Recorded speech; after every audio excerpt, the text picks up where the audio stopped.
Assalamualaikum warahmatullahi wabarakatuh. Berjumpa lagi kita.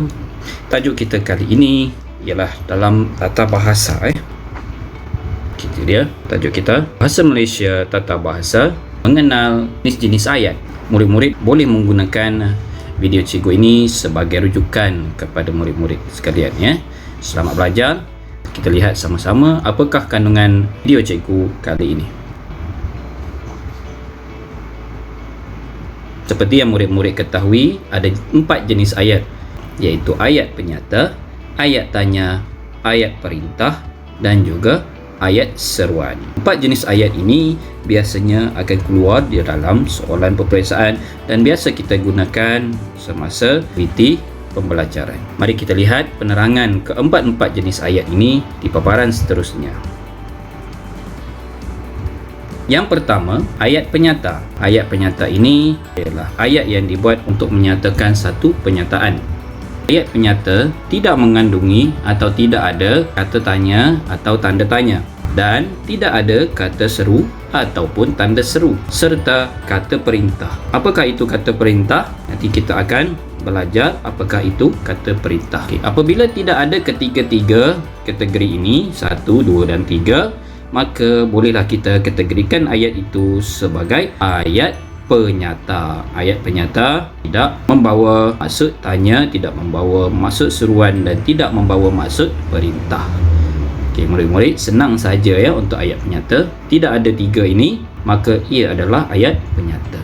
Okey, ayat yang kita pelajari seterusnya ialah ayat tanya. Ayat tanya ialah untuk bertanyakan sesuatu soalan. Terdapat pelbagai jenis ayat tanya. Biasanya ayat tanya ini ada tanda tanya di hujungnya.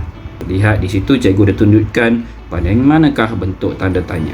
Antara kata tanya yang biasa ada keluar ialah apa, mengapa atau kenapa, siapa, bagaimana, berapa, di mana, ke mana, bila atau juga ada. Dan perkataan kah itu biasanya hadir di hujung kata tanya.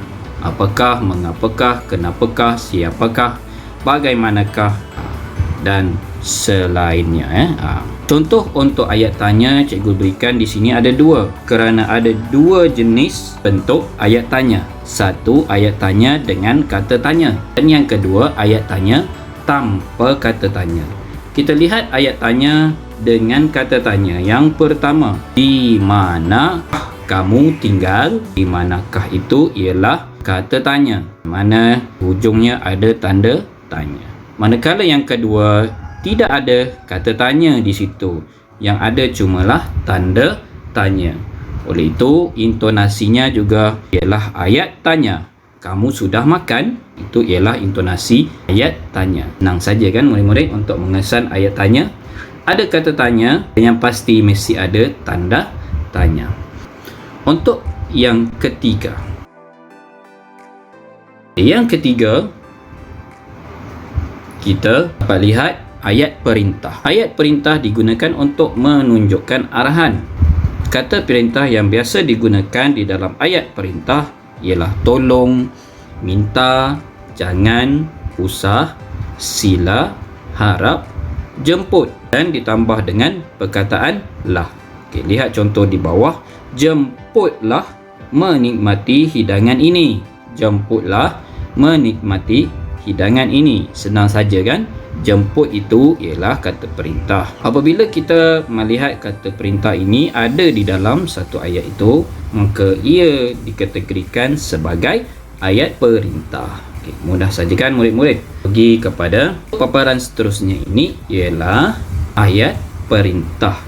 Mari kita lihat apakah itu ayat perintah. Ayat perintah adalah untuk menunjukkan arahan atau silaan atau larangan ya. Tolong, minta, jangan, usah, sila, harap, jemput. Contoh yang cikgu berikan di sini ada 1, iaitu jemputlah menikmati hidangan ini. Jemputlah menikmati hidangan ini. Okey, senang kan murid-murid untuk mengenali ayat perintah? Ada kata perintah, pasti ayat itu ialah ayat perintah.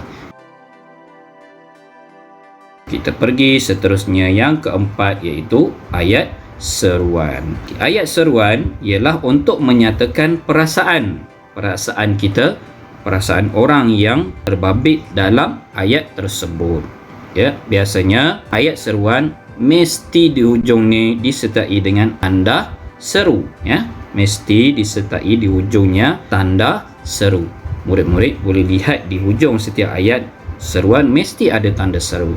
Di depannya pula mesti ada kata seru. Apakah kata-kata seru itu? Okey, lihat di bawah itu. Pertama, menunjukkan perasaan sakit. Aduh, perkataan sakit. Aduh, sakitnya tangan aku. Macam itu, ya. Kemudian perasaan sedih. Aduhai, kenapalah nasib aku macam ini. Macam itu, ya, sedih. Perasaan marah. Cis, berani kau buat macam ini. Macam itu, ya, perasaan marah.